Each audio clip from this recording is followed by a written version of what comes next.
Why are all the prophet men? Wow. Okay guys, assalamu alaikum.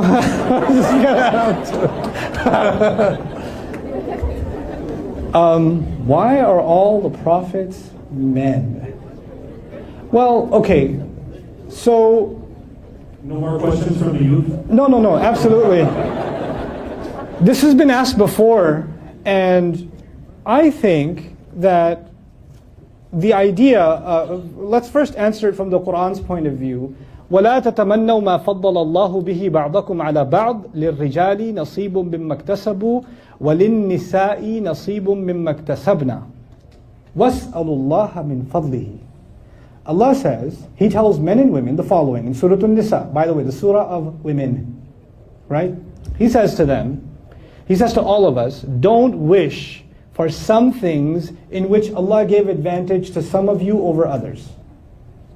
Allah gave some things to men that He did not give to women. He gave men certain responsibilities, for example, that He did not give to women. He gave women certain responsibilities that He did not give to men. Don't wish for what one has that the other doesn't. لِلرِّجَالِ نَصِيبٌ مِّمَّا اكْتَسَبُوا. Men have a portion from which they are going to earn. Meaning whatever Allah has given them, they have to work with that and earn good deeds for themselves.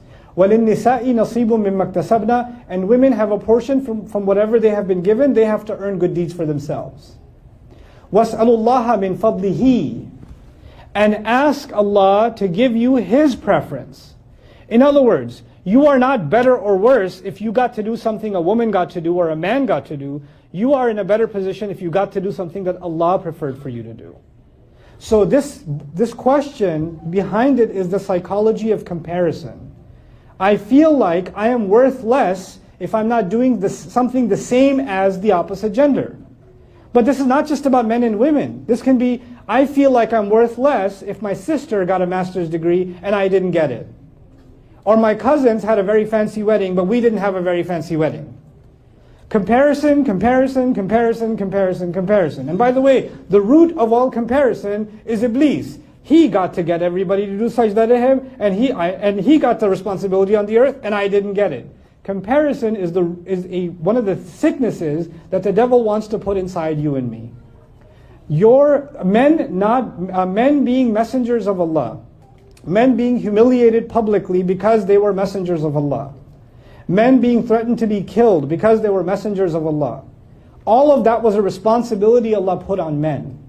At the same time, yet, it is an honor that Allah put on men. But women have been given other honors. And by the way, historically, there's interestingly also a debate. There's a debate because Musa's mother received revelation to put the baby in the water. Right? And that's not something you can say, I just have a feeling I should put my baby in a river.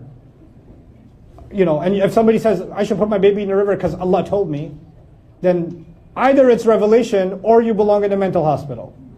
There's only two possibilities. And that clearly is revelation. Because that's not a common sense thing to do, to put a basket in a moving, violent water river. Right? The other case is, angels are coming and speaking to Maryam directly. Right? So if the idea is revelation only came directly to men, well, Quran says otherwise. Then came the issue, should we consider these incidents enough to consider Maryam and, Jochebed, which is her Hebrew name, Musa, should we consider them prophets? Allah knows. But did they receive revelation? For sure. For sure. Are they honored in Quran? For sure.